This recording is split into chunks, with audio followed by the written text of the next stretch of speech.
Bom, prosseguindo o estudo, agora na página 72 do livro 5 de História da Igreja, vamos ao item 7 do nosso material didático, os rulings. Irmãos, esse termo ruling de inglês significa santidade, tá bom? É um termo que a história vai usar para descrever grupos anabatistas. Por quê?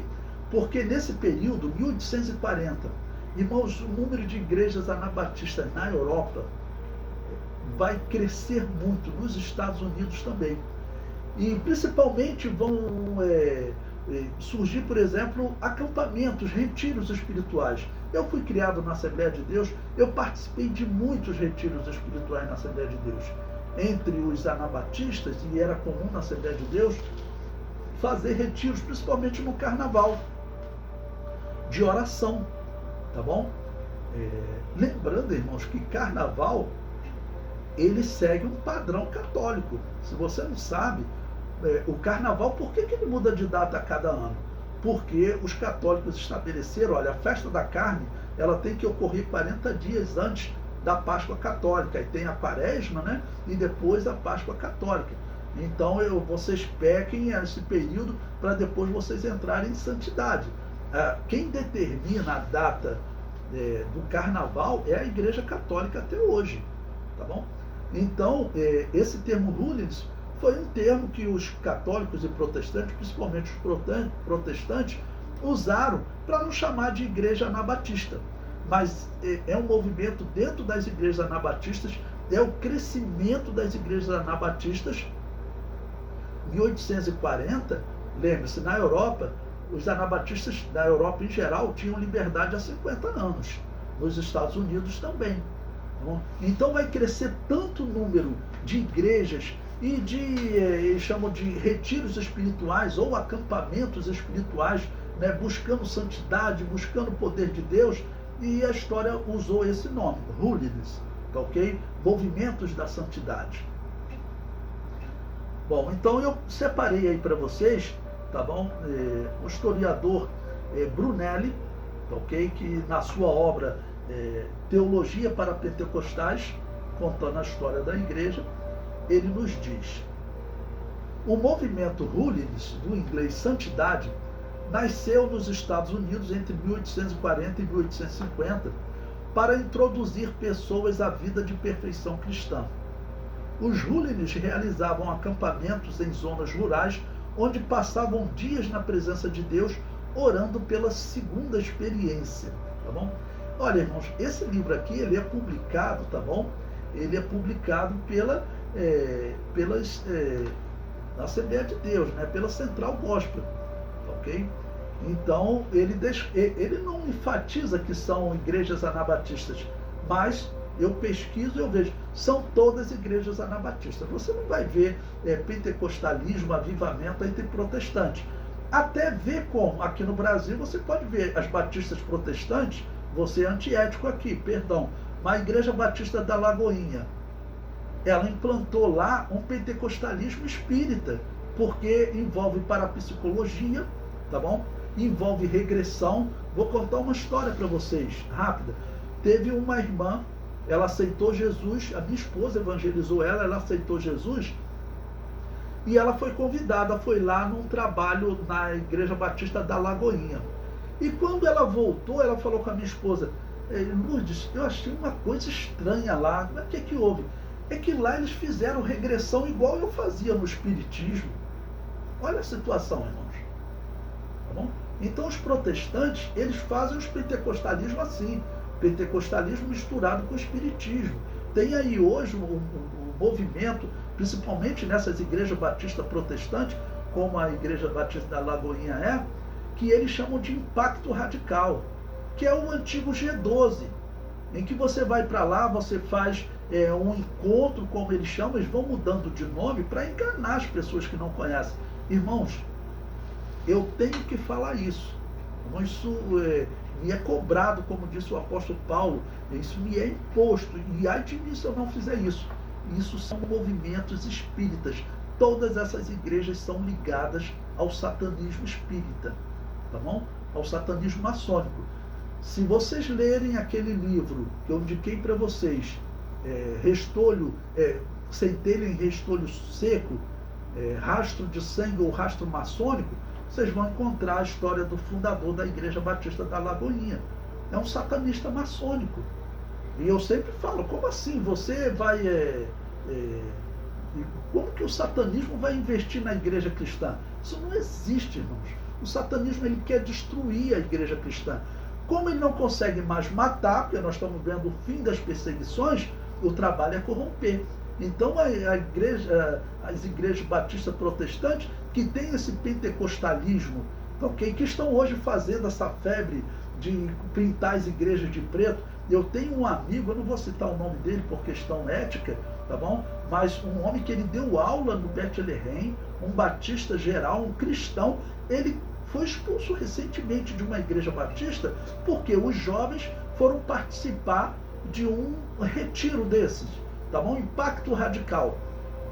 Ele mesmo me contou isso, eu não vou citar o nome dele por uma questão de ética, porque ele é meu amigo, tá bom? É um cristão, mas ele falou que ele nem ficou sabendo que os jovens foram, porque as igrejas batistas, vocês sabem que são muito independentes. Quando eles voltaram, eles queriam fazer um monte de mudança na igreja, pintar a igreja de preto, né, botar aquelas luzes, mudanças doutrinárias, e ele falou, olha, enquanto eu for pastor dessa igreja, isso não acontece. O que fizeram? Fizeram uma votação, os jovens ameaçaram sair da igreja, e os pais tudo fizeram uma votação lá, tiraram o pastor da igreja. E eu falei com ele, né? Falando, pastor, o senhor tem que abrir os olhos, juntar com outros pastores batistas, cristãos verdadeiros, porque a igreja batista está acontecendo o mesmo que está acontecendo na Assembleia de Deus. Estão sendo atacados pela maçonaria e pelo protestantismo. Então, ele está sem igreja hoje, irmãos. Irmãos, um pastor que ele tem uma palavra maravilhosa, maravilhosa. Ele hoje está sem igreja. Né? Eu já tinha visto uma vez que ele ficou sem igreja, ele ficou meses sem igreja. Eu falei assim, mas como assim um pastor tão bom?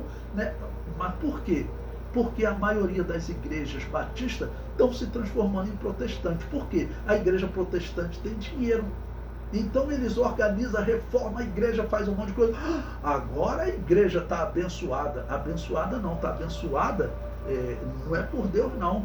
O que estão recebendo é dinheiro da maçonaria e essas igrejas vão crescer. Mas pastor como ele, que prega a verdade, que não prega a doutrina protestante, eles estão sendo deixados de lado e eles não têm mais trabalho. Ok? Se eles não reagirem, se a Assembleia de Deus não reagir, vai ser tomada por esse satanismo maçônico. Tá bom? E o propósito é um só, é matar as igrejas. Tá bom? Vou contar um outro exemplo para vocês. Não posso deixar de passar isso. Eu fui numa igreja dar um estudo, um seminário de escatologia, lá em Quissamã. E o pastor estava me contando a história. Eu falei, poxa, eu tive aqui outra vez, tinha uma mocidade imensa aqui, 50 membros na mocidade. Ele falou, pastor, eu perdi aqui 30 membros. Irmãos, a mesma coisa. Ele falou, olha, os jovens aqui foram aí para um retiro, no melhor sítio da região, tudo de graça, olha só. E eu nem fiquei sabendo. Quando eles voltaram tudo estranho, né? Eu comecei a cobrar deles, né, as doutrinas aqui da igreja, mas os jovens voltaram com a cabeça virada. Pastor, todos eles saíram. O retiro tinha sido promovido aqui por uma igreja batista, que era uma bênção, mas tiraram o pastor de lá. Tá bom? Botaram um pastor novo lá, o pastor mudou a igreja toda, tirou os obreiros antigos, botou obreiros dele, tá ok? Os jovens foram todos lá para aquela igreja. Hoje os pais que ainda estão aqui falam que os jovens estão com a cabeça virada. Eu falei para ele, pastor, desculpe ser franco contigo, mas você não perdeu os seus jovens para a igreja batista cristã, você perdeu os seus jovens para um grupo espírita, maçom espírita, que eles estão fazendo isso no mundo e estão dominando as igrejas. Tá bom? Então eu tenho que falar para vocês bem claro, para vocês abrirem os olhos. Tome cuidado no lugar que vocês vão. Como aquela irmã que abandonou o espiritismo, veio para a igreja, aí resolveu participar de um retiro, um trabalho lá, passou uma semana lá na Igreja Batista da Lagoinha, lá ela falou que teve processo de regressão. Esse pentecostalismo espírita que está entre nós, irmãos. Então eu dei essa nota aqui para dizer, olha, não existe pentecostalismo em igrejas protestantes. Não existe avivamento em igrejas protestantes. Por quê? Porque Deus não está lá, o Espírito Santo de Deus não está lá. Ok? O comentário prossegue. Desse movimento nasceu a Igreja de Deus, que é uma igreja pentecostal. Ok? E vocês vejam, 1880 é uma igreja pentecostal. Nós veremos que o pentecostalismo, irmãos, não é como alguns contam aí, principalmente os protestantes contam, que nasceu em 1906, não é nada disso. Abandone isso aí, que isso aí é história mentirosa. E olha, eu não posso confirmar, não posso afirmar, mas parece uma história implantada, uma mentira implantada, tá ok? Para dizer que o pentecostalismo nasceu agora. Eu estou mostrando a vocês na história diversos grupos pentecostais, só que eles eram proibidos de abrir igrejas normalmente. Agora, nesse período, é que as igrejas estão se desenvolvendo. Então esse historiador diz, desse movimento nasceu a Igreja de Deus, em 1880. A Igreja Holiness Peregrino, em 1897. A International Holiness Church, em 1897. E a Igreja do Nazareno, em 1908. Se você for numa igreja do Nazareno, você vai ver uma igreja cristã. Tá ok? E a Igreja do Nazareno, tá ok? Ela é uma igreja pentecostal também. Ela vem todo desse movimento que eles chamam de Holiness, movimento da santidade, eram umas igrejas pentecostais, irmãos, que estavam se desenvolvendo. Só que eles não chamam de igrejas pentecostais.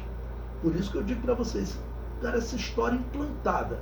E para você conseguir ver isso claramente, você tem que ter realmente o que se chama de autonomia educacional, não depender do que os livros dizem, porque esse livro aqui que a Central Gospel traduziu, ele não consegue ver que são igrejas anabatistas. Tá bom? Ele não consegue ver. Ele não faz essa ligação. O comentário prossegue.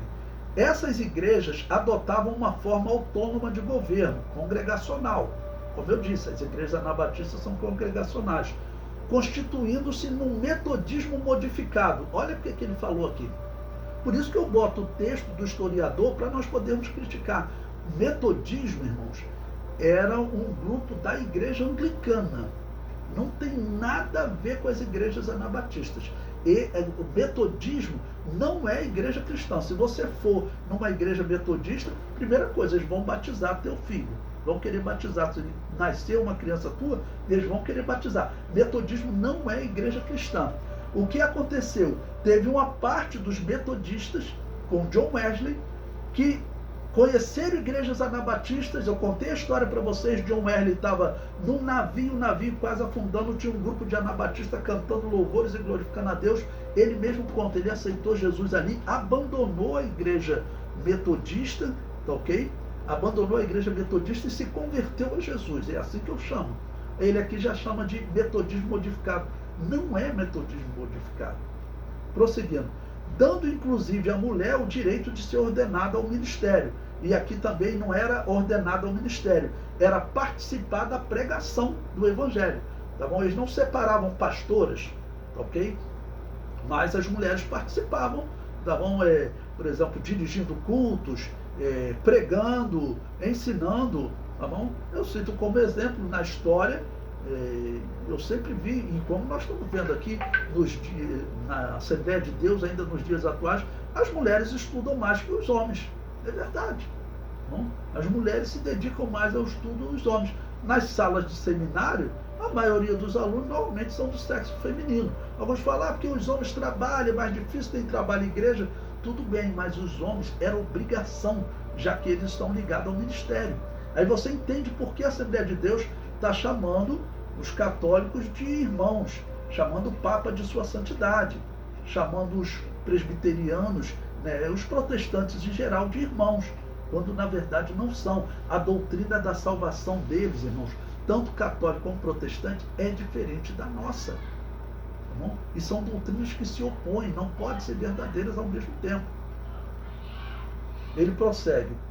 Como a segunda bênção propagada por Wesley constituía-se num batismo de fogo, trazendo consigo a purificação dos pecados, assim que começaram a experimentar o batismo com o Espírito Santo. Ou seja, é um livro bom, só que o que ele está fazendo? Ele está cometendo o erro de ligar essas igrejas pentecostais a John Wesley.